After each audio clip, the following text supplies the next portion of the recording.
지난 시간에 신앙생활에 있어서 우리 그리스도인들은 우리의 믿음의 대상인 예수님을 믿고 살진데 어떤 축복이 있다고 그랬어요? 임재의 복이 있어요. 임재. 나보다 나를 더 잘 알고 계시는 그분, 내 삶을 책임지시는 그분이 나와 함께 있다라고 생각하고 믿을 때 어떻게 할까요? 든든하죠. 그리고 내가 이 세상 떠날 때 또 이 세상에 살면서도 우리 주님은 결코 나를 버리시지 않습니다. 믿습니까? 이런 확신이 있기를 축원합니다. 오늘은 사도행전 강의 31번째가 되겠습니다. 다윗이 예언한 그 내용을 베드로가 인용하는 그 속에 특별히 28절 말씀을 한 주간 내내 약 한 열흘 동안 묵상하면서 준비를 했습니다. 28절을 다시 한번 볼까요? 시작. 주께서 생명의 길을 내게 보이셨으니 주 앞에서 내게 기쁨이 충만하게 하시리로다 하였으므로. 다윗은요 생명의 길을 내게 보이셨다 그랬어요. 그리고 그 길을 보여주시니까 내게 기쁨이 충만하다 그랬어요. 그래서 제가 주님께 물으면서 기도했어요. 주님, 오늘 우리들에게 필요한 생명의 길이 무엇일까요? 생명의 길. 자, 오늘 설교 제목이 뭡니까? 무엇이 생명의 길인가? 첫째는요, 예수님 자신이 생명의 길이십니다. 예수님 자신이 생명의 길이에요. 여러분, 길 하면 떠오르는 게 뭐죠?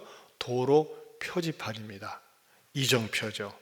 표지판, 이정표는 우리가 길을 찾아갈 때, 헷갈릴 때 딱 보면 어디로 가는 거구나 대본에 알 수가 있습니다. 그런데 예수님은요, 이 도로 표지판 길과 비유를 할 때 예수님은 수없이 많은 길 가운데 어떤 한 길이 아니라 유일한 길이에요. 그 유일한 그 길이 뭡니까? The way. 유일한. 예수님은 바로 그 길 자체이십니다. 예수님은 길을 만드실 뿐만 아니라 길 자체이세요. 이게 무슨 말이냐? 어떤 선교단체가 베트남에 원주민 우리처럼 말이죠 단기 선교를 가는데 이 동남아시아 지역은 비가 올 때는 무지무지 오기 때문에 막 한 달 사이에 말이죠 막 숲이 나무가 우거져 가지고 말이죠 빨리 자라요. 길이 완전히 없어요. 그래서 그 마을에서 믿을 수 있는 사람은 하나 돈을 주고 우리가 어느 원주민 마을로 선교를 가야 되는데 길 좀 안내해 달라고 했더니 이 사람이 말이죠 우리가 쓰는 이런 벼벨 때 쓰는 낫이 아니라 큼지막한 낫 말이죠. 무시무시하게 생긴 낫을 갖다가 하나 딱 들더니 가는 거예요. 가면서 길도 없는데 자기가 숲을 갖다가 짜자자자자자자 하면서 가는 거예요. 막 나무를 자르면서. 근데 금방 갈 줄 알았는데 1시간, 2시간, 3시간 가도 길이 안 보여요. 원주민 말이 안 보여요. 그래서 그 선교 단원들이 두려웠어요. 야, 이 사람이 우리를 이상한 데로 끌고 가는 거 아닌가? 겁이 나는 거예요. 그래서 그 선교팀의 리더가 가이드, 죄송하지만 혹시 우리가 가려는 그 목적지가 어느 그 원주민 마을인데 혹시 그 길을 좀 아십니까? 정확하게 아십니까? 그러니까 딱 뒤돌아보면서 뭐라고 할게요? 걱정 마시오, 내가 길이요. 걱정 마시오, 내가 길이요. 그렇죠? 길이 없어요. 그래서 이 사람 자신이 길이에요. 자기는 정확하게 알고 있는 거예요. 마찬가지로 여러분은 우리 인생에 있어서 말이죠 진정한 길, 인생길을 알고 계시는 분은 누굽니까?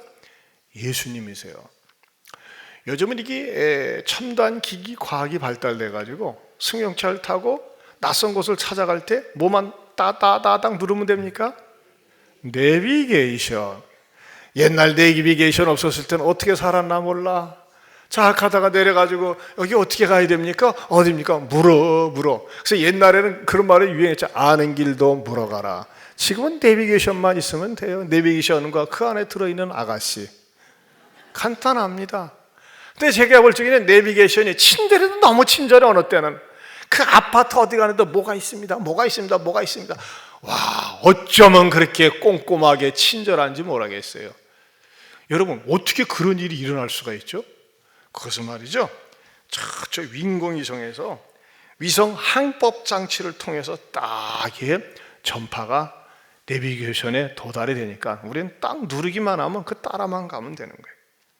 그런데 우리가 모르는 길을 찾아갈 때는 내비게이션에 그 위성 항법 장치를 통해서 인공위성에서 쏘는 그 전파를 통해서 갈 수가 있지만, 우리의 인생길, 사실 내일 일은 난 몰라요. 모레도 몰라요. 미래도 몰라요. 그런데 그 길을 유일하게 알고 있는 분이 계세요. 누굽니까? 예수님. 그럼 예수님은 어떻게 알고 계실까요? 예수님이요, 천국 항법 장치를 운영하고 계세요. 이 세상에 어느 누구도요, 천국에서 온 분이 없어요. 그런데 예수님은 천국에서 오셨어요.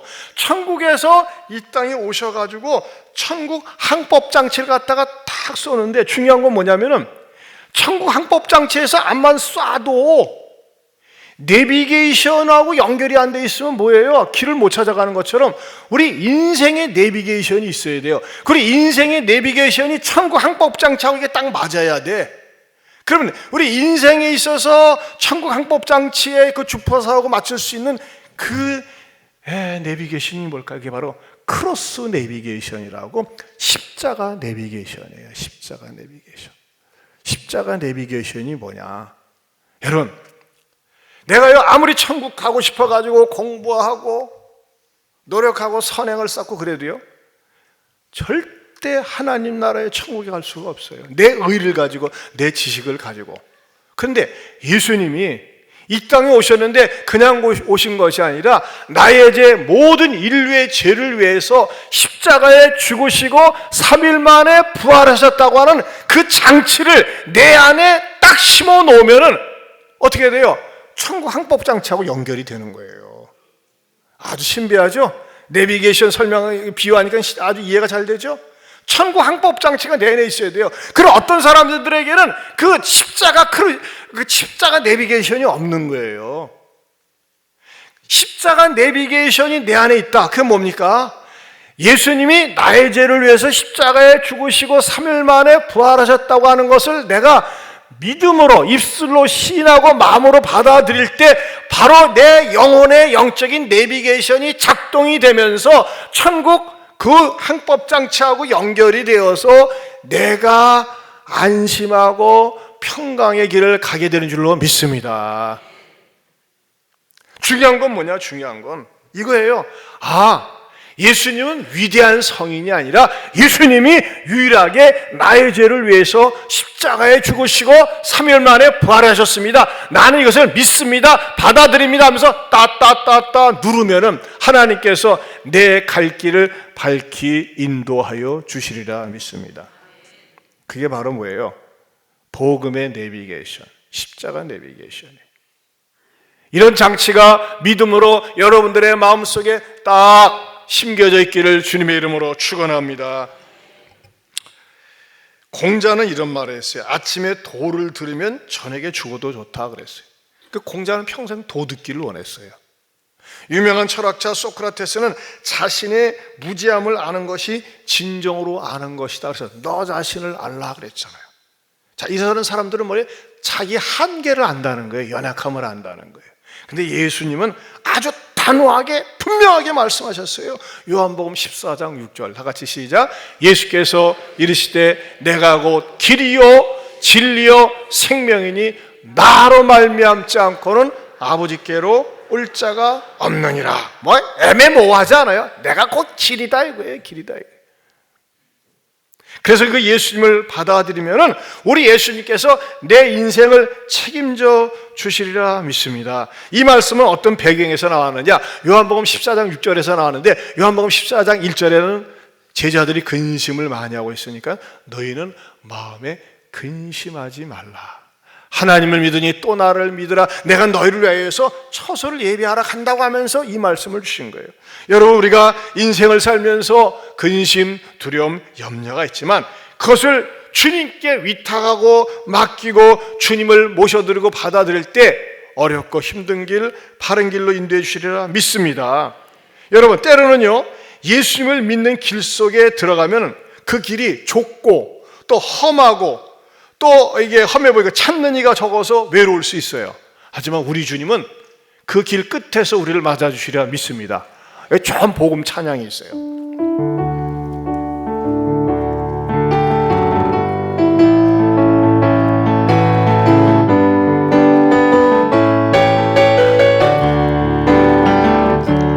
우리가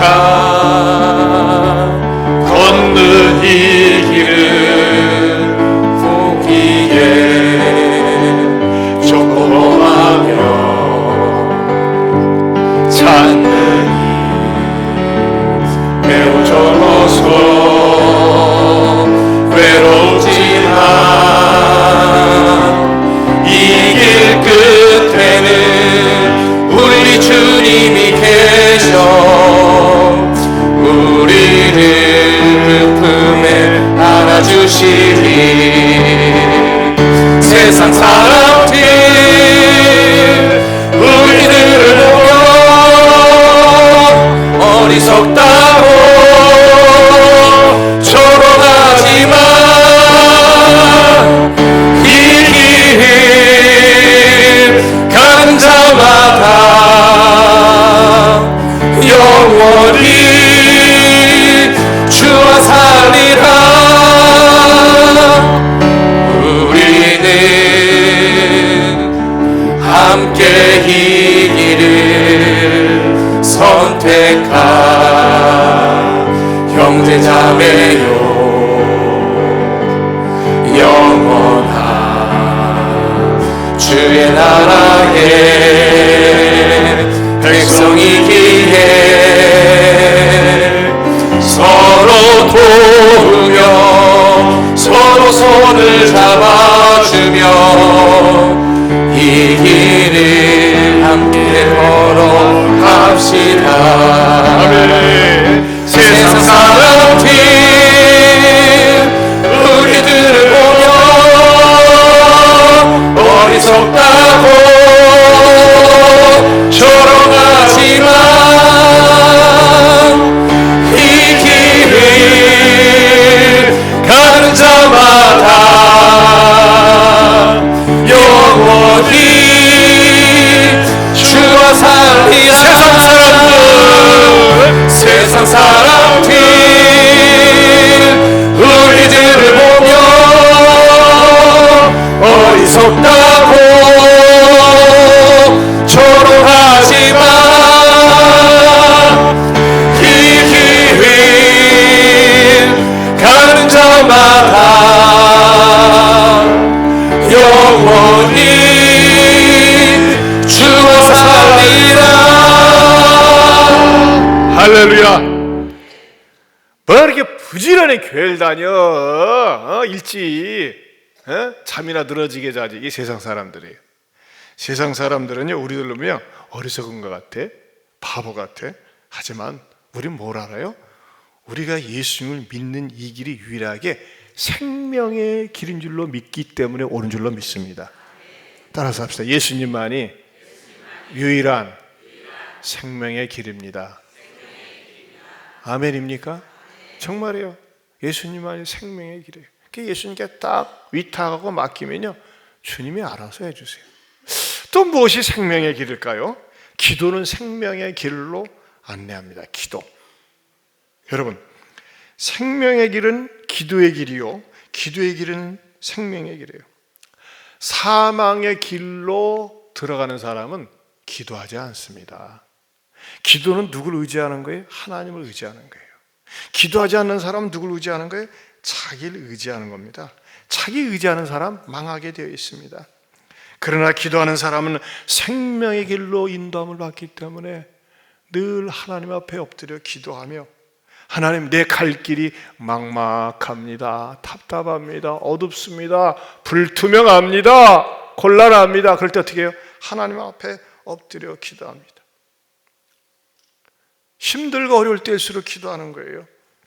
저는 구약 성경을 보면서 이 장면을 볼 때마다 재미도 있고 이해도 안 가요. 그게 뭐냐면 이스라엘 백성들이 가나안 땅에 입성하기 전에 12명의 정탐꾼을 보냅니다. 그리고 여러분도 알고 있는 것처럼 12명이 가나안 땅을 정탐하고 와가지고서 딱 투표를 하는데 어떻게 합니까? 민주주의가 거기서 이겨요. 민주주의가. 그러니까 이 민주주의라는 건 항상 옳은 건 아니에요. 왜? 10명의 정탐꾼이 뭐예요? 가나안 땅을 보고하는데 이야, 땅 좋대 아니가 막 좋다고 칭찬을 쳐매네요. 그런데 그 인간들이 너무나 세, 강해, 우리가 못 이겨, 이렇게 부정적으로 해석을 해요. 거기에 샥 쏠리는 거야. 그때 2명, 여호수아와 갈렙이 그들은 덩치가 크고 힘이 세지만 우리가 이길 수 있어. 어떻게 이겨? 하나님이 우리와 함께 하시면 이길 수 있어. 그래도 말이죠, 이 2 사람 여호수아 갈렙이 신앙적으로 긍정적으로 얘기했는데 전혀 맥히질 않고 그 말을 듣는 순간 어떻게 합니까? 어떻게? 기가 막혀요. 민수기 13장 33절에서 14장 1절 같이 봅니다. 시작. 거기서 네피림 후손인 아낙 자손의 거인들을 보았나니 우리는 스스로 보기에도 메뚜기 같으니 그들이 보기에도 그와 같았을 것이니라.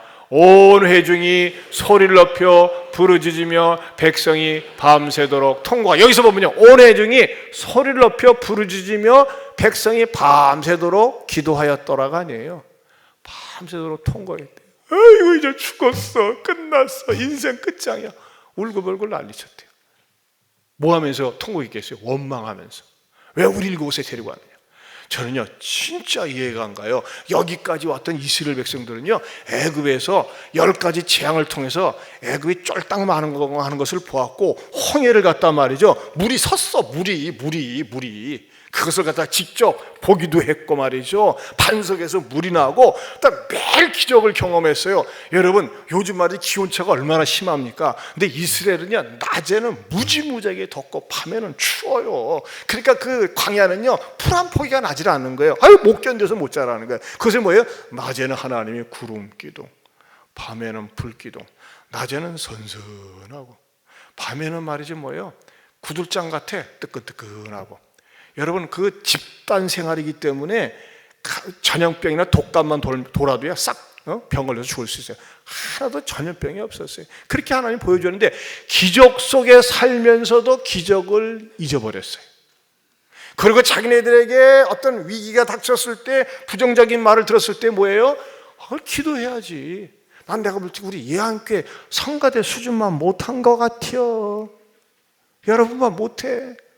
참 너무 안타까워요. 그럼 밤새도록 하나님 어떡합니까? 제 10명의 보고가 저기 사실이라면 우린 못 들어갑니다. 하나님 도와주세요 하면서 말이죠, 통성기도하고 심야 기도를 해야 되는데 거기서 밤새도록 원망하다가 그 10명은 재앙을 만나서 죽었고 거기에 동참했던 이스라엘 사람들 60만 명이 하루에 말이죠 5만 명씩 죽었어요. 5만 명씩 40년 동안. 얼마나 비극인지 몰라요. 여러분 우리가 그럴 때 있다니까요. 교회를 다니면서도 신앙생활하면서도 말이죠 습관적으로 다니다 보니까는 지금 말은 잘해. 하나님 은혜 줘 여기까지 살아왔는데 뭐 조금 어려운 일 당하고 무슨 섭섭한 말 듣고 원망의 말 듣고 마음 안 내키면 팍 깔아앉아가지고 옛날에 그 좋았던 신앙 다 날아가고 말이죠. 그 흐지부지 사는 사람들이 너무나 많이 있어요. 너무너무 안타까워요. 여러분 위기, 어려움 또는 내 귀에 나를 아프게 하는 말 들을 때 그거 가지고 원망하고 밤새 묵상하고 침묵하고 잠 못 자지 말고 기도할 수 있기를 바랍니다. 그럴 때마다 하나님 품에 달려들어야 돼요. 기도해야 돼요. 예배 나와야 돼요. 도망자가 되지 마세요.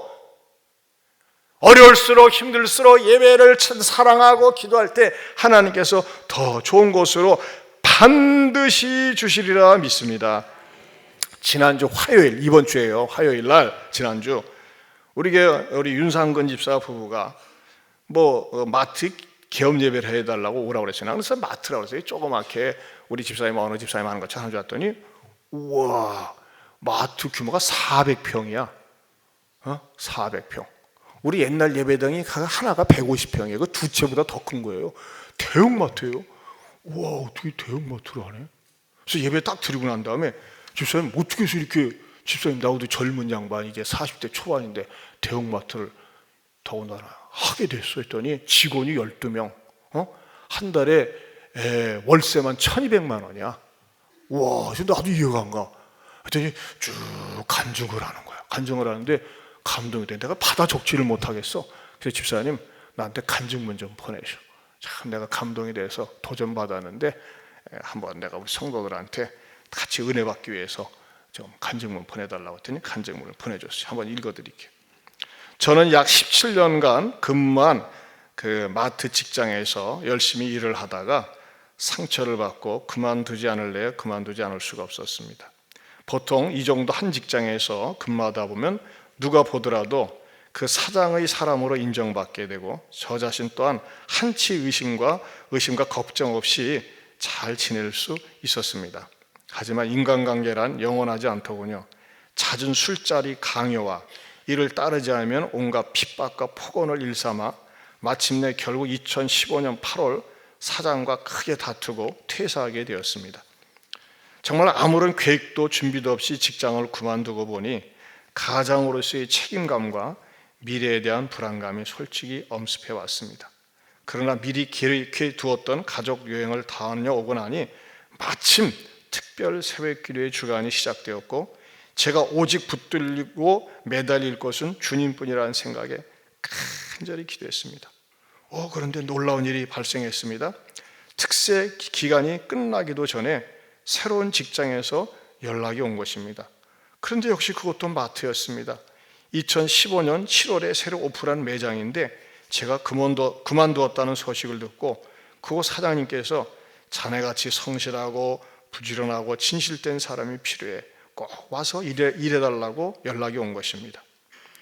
마트란 곳은 솔직히 줄 성수하기도 힘들고 장시간 근무하는 환경이다 보니 선택을 망설이고 있었는데 그곳 사장님께서 계속해서 만나자고 해서 솔직히 이렇게 얘기를 했습니다. 저는 주일날 꼭 교회 나가고 싶습니다. 일요일날 주일날 쉬게 해주세요.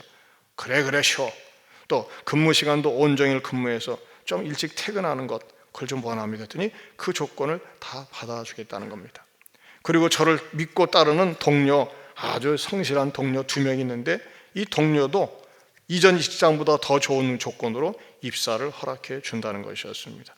그렇게 해서 2015년 9월 1일부터 출근을 하게 되었습니다. 직장을 그만둔 지 한 달도 되지 않는 시간이었습니다. 그리고 이전 직장보다 더 열심히 근무했고 1년 사이 매장 매출을 높게 신장시켜 주셨습니다. 딱 1년이란 시간이 흐른 2016년 작년이죠. 9월 매장 매출이 엄청나게 오르자 건물 주인 사장이 갑자기 마음이 바뀌어서 좋은 조건에 매장을 팔게 되었다고 미안하다고 통보하더군요. 또다시 그 사람에게 상처받고 큰 실망감을 안게 되었습니다. 다시 주님께 매달려 기도하고 하나님, 이 어려운 상황에 갈 길을 인도해 달라고 기도하기 시작했습니다. 10월 31일 매장 인수 계약을 하는 날 갑자기 인수하기로 계약한 계약자가 계약을 하지 못하겠다고 통보가 왔습니다. 그 동부 오거리에 그쪽에 큰 대형 매장이 들어온다는 소문이 돌고 있었기 때문에 인수를 포기하겠다는 것입니다. 그 후로도 검문주일 사장은 이 어떻게든 매장을 팔려고 무수히 노력했지만 소문으로 인해 인수자가 나타나지 않고 시간만 흘러갔습니다. 저도 또 더 이상 신뢰가 깨진 사장과 일하기가 힘들어 작년 12월까지만 일해주고 나가기로 마음을 먹고 제 일을 시작하게 해달라고, 제 사업을 하게 해달라고, 길을 열어달라고 주님께 간절히 매달려 기도했습니다. 그렇게 인수자가 나타나지도 않고 저희도 나갈 시간이 다가오자 이상하게 마음이 다급해진 사장이 저에게 뜻밖의 제안을 해왔습니다. 저더러 이 매장을 인수해서 운영해 달라고 하더군요. 보증금 1억에 시설 권리금 4억, 월세 1,200만 원에 매장을 내놓았는데 제가 인수하면 권리금 4억 원 받지 않고 보증금과 월세만 달라는 것이었습니다. 많이 고민했습니다. 4억이라는 큰 돈을 감해 준다는 것은 정말 좋은 조건이었지만 한번 배신한 사람을 또 어떻게 믿고 계약 기간 중에라도 다시 뒤통수를 맞지는 않을까 하는 염려로 잠도 못 자고 어떻게 결정을 해야 되는지, 이럴 때에 저는 열심히 예배를 드리며 저에게 새로운 용기를 준 것은 바로 목사님의 설교 말씀이었습니다. 지난 1월 달, 한 달이 지나도록 결정하지 못하고 있을 때 목사님께서 비전의 메시지, 희망의 메시지를 주시고 실패를 두려워 말고 오직 주님만을 바라보고 앞으로 나가라는 그 메시지에 순종하기로 마음을 먹었을 때 놀라운 역사가 일어났습니다. 제가 보증금과 월세 조건을 수용하기로 마음을 먹고 결단을 하고 말하려고 하는데 이 1월 한 달간 제가 이렇게 결정하고 말을 하기 전에 먼저 초재해진 사장이 먼저 만나더니 제가 그 말을 꺼내기도 전에 어이 보증금 1억 안 줘도 되겠어? 리모델링 공사도 내가 해줄게 이렇게 말하는 것이 아니었습니다. 그리고 월세 1년 동안은 1200만 원에서 800만 원으로 감해준다는 것입니다. 이야, 순간의 차이로 말도 안 되는 일이 발생한 겁니다. 이것은 주님이 역사하시지 않으면 안 되는 도대체 설명할 수 없는 사건이 일어난 것입니다. 짧은 시간에 매장 공사와 오픈을 준비하면서 또다시 우리 예언께서 2017년 특별 새벽기에는 감사와 감격의 시간이었습니다. 그러다가 또 위기가 찾아왔습니다. 이 위기는 제가 지난주 화요일 날 예배 드리고 난 뒤에 또 찾아온 거예요. 이 매장 사장이 동부에서다 큰 마트 2군데를 운영하고 있는 거예요. 이게 운영이 힘들다 보니까 또 다른 데다가 내놨는데 이제 이분이 집사님이 간증서를 한 2페이지 빽빽하게 써왔어요. 그걸 다 읽으면 설교 시간에 목사님이 그거 선전하려고 하냐? 그것도 오해를 받을 것 같아서 이제 요약해서 그게 뭐냐면 결국은 뭐냐면은 말하자면은 솔직히 그 사장도 솔직하대. 또 다른 데서 이제 업자가 나타났다는 거예요. 그럼 왜 나한테 계약을 이렇게 하기로 했습니까? 했더니 혹시라도 안 팔릴까봐 당신은 보험용으로 이렇게 얘기해 놓은 거래. 그 얼마나 충격이 되겠어요. 그러면서 우리 집사님에게 말이죠. 그 이제 말하자면 공인중개사를 통해서 말하자면 전문적으로 하려고 하는 것이 아니라 이게 넘기면서 이렇게 아마 하려고 했던 것 같아요. 그러면서 결국은 뭐냐면은 거기 뭐 담보 제핑 것도 있고 하니까는 최소한 2억만 준비해서 달라고 그러더래요. 근데 뭐 무슨 현찰이 있겠어요. 그래서 하나님께 막 추가라고 매달리고 저한테도 계속 문자고 기도하고 그러는데 기적이 일어난 거가 자기가 데려갔던 직원 가운데서 자기가 호조건 속에서 시간과 또 이렇게 숙소 문자를 해줬더니 5천만 원을 아무 조건 없이 사장님 원하는 대로 쓰세요. 이자 안 받겠습니다. 필요할 때 주셔서 5천만 원을 딱 가져오고 이 자금이 이렇게 동거예요. 그래서 인수하게 되었습니다. 매달 800만 원씩 내는 이자 대신에 그것을 갖다가 대신 말이요 원금과 이자를 같이 상환하면서 갚을 수 있도록 하나님께서 조건을 마련해 주셨다는 겁니다. 할렐루야. 왜? 남의 일이니까 배가 아파서 아멘이 안 나옵니까? 그러지 마세요. 저는 친정아버지 마음입니다. 얼마나 이쁘던지. 근데 제게 더 충격적인 사건이 있어요. 이 형제는 오랫동안 제 밑에서 신앙생활을 했는데 세상에 대한민국에서 최초로 한 건데요. 마트 이름이 뭔지 아세요? J316이야. 외워보세요. J316. 저기 뭐야? J316 많이 익혀요. 316은 뭐야? 요한복음 3장 16절. 저걸 딱 사람들이 물어보는데 제316이 무슨 뜻이야? 네, 요한복음 3장 16절인데요. 하나님이 세상을 고객님을 이처럼 사랑하사 독생자를 주셨습니다. 이 복음을 전하고 싶어서 한다는 거예요. 대한민국 1호점입니다. 여러분 어떻게 되겠어요? 제가 부탁합니다. 제 설교에 은혜 받으신 분들, 우리 예한교회를 사랑하는데 꼭 한 번은 방문해 주세요. 네? 제가 그랬어요. 집사님 성공할 수 있는 거 간단하다. 겸손해라. 지금처럼 겸손해라. 예. 또 박리담회를 해라. 싸게 좋은 곳을 갖다가 많이 팔게 하라. 돈 많이 벌려고 하지 말아라. 젊은 사람이 정말 소문 나라. 그래서 롯데마트를 따라잡을 만큼 해! 그랬더니 아멘 그러더라고. 저는 이렇게 지시를 했어요. 싸고 좋은 물건. 여기 좀 약간 외졌어요. 근데 이 형제가 워낙 잘하니까는 뭐 엄청난 매출을 올리고 그래가지고 이게 주가가 올랐을 때 팔아넘기려고 했었대요. 그러다가 이제 이렇게 있었는데 어찌됐든지 간에 한동안은 또 이게 팔아넘기려고 물건을 챙겨놓지도 않았었대, 이전 사장이. 그러다 보니까 썰렁하고 그랬었는데 어찌든지 형제가 우리 윤상건 집사가 들어가서 했는데 나는 그게 감동이 되는 거야. 뭐 내가 시키지도 않았어요. 물어보지도 않았어요. 자기가 은혜 받고 제316이야. 요한복음 3장 16절. 야, 나 이 마음이 이쁜 거예요. 그래서 여러분, 원래는 동영상도 준비를 했어요. 동영상 되니까 또 틀어주면 또 어떤 분이 또 시험에 들까봐, 목사님이 저 집사만 사랑하는가봐, 그럴까봐 그냥 안 틀고, 여러분들이 우리 인터넷에 올려놓게 한번 보소. 이럴 땐 격려해 줘야 돼요. 위로해 줘야 돼요. 여러분들이 한 번쯤은 꼭 가셔가지고 격려해 주고 축복해 주고, 또 계속 마음에 들면 롯데마트 갈 바에 여길 가시고, 뭐 여기 없는 것도 있겠죠. 하지만 저는 이런 생각이 들어가요. 아, 이렇게 믿음으로 해보려고 하는 사람 격려가 필요하지 않을까, 이런 생각이 들어갑니다.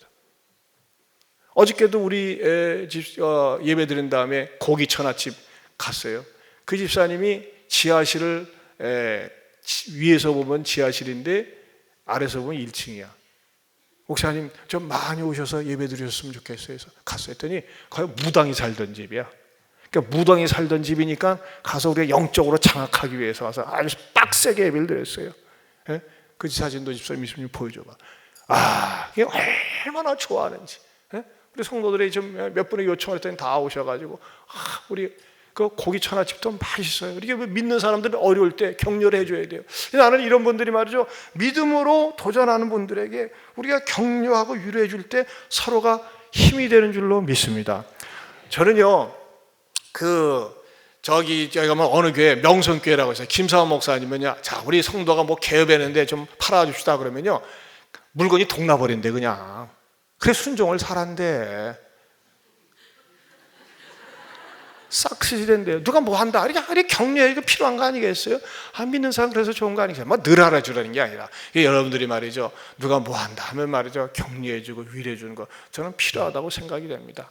어떤 분들은요, 똑같은 식품이지만 나는 유기농이 좋아. 유기농. 좀 이렇게, 유기농 좋은 식품은 어디 가면 있습니까? 모현동에 가면 초자로 시작하는 마을이 있습니다. 거기서 사시면 돼요. 그래, 여러분 일반 매장에서 뭐 사고 싶은 거는 가서 여기서 하세요. 나 이렇게 서로 격려해 줬으면 좋겠어요. 자, 격려하는 사람이 복된 사람인 줄로 믿습니다. 네. 내가 이제 우리 적어도 재직 이상 되는데 거기 한 번 안 갔다 왔다 그러면 내가 다시 똑바로 쳐다보고 인사하겠습니다. 세 번째, 전도가 생명의 길입니다. 전도가 생명의 길. 여러분, 기도가 생명의 길이지 않습니까? 막 어려우면 답답해서 계속 기도하세요. 하나님이 갈 길을 열어요. 그런데 제가 볼 적에 윤상근 집사를 내가 분석을 해보니까요, 기도만 한다고 되는 건 아니에요. 성실하지 않아 보세요. 진실되지 않아. 누가 그런 사람 쓰겠어요? 이 사람이 낫다는 말을 듣고 막 당장 스카우트에 가려고 그러잖아요. 왜? 그 친구가 말이지 예수 믿는 것만 빼놓고는 다 좋아. 예? 예수 믿는 것만 빼놓고. 근데 우리 이 집사님은 나는 예수 믿는 게 더 중요해. 그래서 딱 조건이, 나를 쓰실랍니까? 나 주일 좀 쉬게 해주세요. 예? 그래서 여기서도 말이에요, 직원들한테 그런 것을 배려를 많이 하려고 하는데, 신앙과 성실이 이게 겸비가 돼야 돼요. 어떤 사람은 말만 살아있고 믿음만 좋고 막상 성실하지 않은 사람이 있어요. 그렇지 않으면 안 돼요. 세 번째는 전도가 생명의 길입니다. 전도는 뭡니까? 말 그대로 도를 전하는 것입니다. 얼마나 많은 사람들이 말이죠, 이 생명의 길, 진리의 길을 모르고 다니는 사람들이 많이 있는지 몰라요. 여러분, 대한민국에서 익산에서요, 그리스도인 인구가 제일 많아요. 엊그제도 어떤 조사 나왔는데 34.3%. 우리 여기가 제가 올 때가 33만이었는데 지금 30만이, 약 10만 명이 크리스찬이에요. 30만 가운데. 그래서 나가서 노방전도해 보면요, 교회 다니는 사람이 많고 교회 다니다가 쉬고 있는 사람들이 그렇게 많아요. 어저께도 말이죠, 어떤 자매를 딱 쳤는데 5년 전에 교회 다니다가 쉬고 있대요. 그래서 말이죠, 장시간 권면하고 했는데, 이 자매가 인간관계가 그렇게 좋네. 아무튼 이 친구가 많아. 얼마나 인간관계가 좋은지 오늘도 자기 친구 부부가 자기 집을 놀러 온대요. 어떻게 놀러 오는지, 어디서 창원에 사는데 중학교 3학년 때 친구인데, 난 참 이해가 안 가요. 말을 들으면서 뭐냐면 부산에서 택시 타고 여기까지 왔대. 택시비가 28만 원 나왔대. 와, 진짜 여자치고 의리 있네. 여자들은 원래 의리가 있지요. 내가 그 친구 안 믿는데, 그래도 그 친구도 데리고 나오라고 그랬어요. 3부 때 온다고 그랬어요. 3부 때. 노방전도 나가다 보니까요, 이렇게 한 번씩 말이죠, 낙심하고 쉬고 있는 그런 사람들이 그렇게 많이 있어요. 어떤 말이죠, 목사님이 자기 교회 형제 가운데, 목사님 우리 아버지 좀 전도 좀 해주세요. 지금 병상에 누워 있어요. 사람 병상에 누워 있으면 약하거든요. 무슨 병인데? 혈압으로 누워 있어요. 아, 좀 약한데. 왜냐면 센 병, 암이나 죽을 병에 걸려야지만 귀가 열리는데, 뭐 고혈압이 좀 심해가지고 누워있다 그러면 막 이렇게 마음이 약하지 않거든요. 그래도 뭐 하도 우리 아버지가 이런 기회를 좀 놓치지 않게 좀 기도해 주세요, 전도해 주세요 해서 목사님이 딱 가세요. 열심히 말이죠, 그냥 뜨겁게 복음을 전했어요. 예수 믿겠습니까? 실소. 얼마나 참담합니까? 그래도 돌아왔어요. 돌아왔는데 한참 이제 뭐 한 몇 개월 지났는데 어떤 분이 딱 등록을 했어요. 어떻게 등록을 했습니까? 했더니, 아, 목사님이 전에 어느 병원에 가서 누구한테 이렇게 뭐 예수 믿으라고 하지 않았습니까? 아, 그랬죠. 근데 누구십니까? 저는 옆에서 있던 환자인데 이렇게 꼽을 쳐가지고 들으면서, 야, 저 좋은 예수 내가 믿어야 되겠구나 해가지고 제가 새치기해서 복음 듣고, 그분이 안 믿는 주번에가 집어가지고 예수 믿으려고 왔습니다 그러더래요. 할렐루야, 놀렐루야예요 완전히. 그러니까 결국 뭡니까? 때를 얻든지 못 얻든지, 듣든지 아니 듣든지, 어느 곳에 있든지 복음을 전할 때 하나님은 역사하십니다. 의외로 많은 사람들이 말이죠, 절망과 좌절과 슬픔의 원망의 그 홍수 속에 떠밀려가요. 그런 사람들에게 생명줄, 복음의 줄, 전도의 줄을 던져야 됩니다. 사랑하는 성도 여러분, 무엇이 생명의 길입니까? 예수님이 생명의 길이요, 기도가 생명의 길이요, 전도가 생명의 길인 줄로 믿습니다.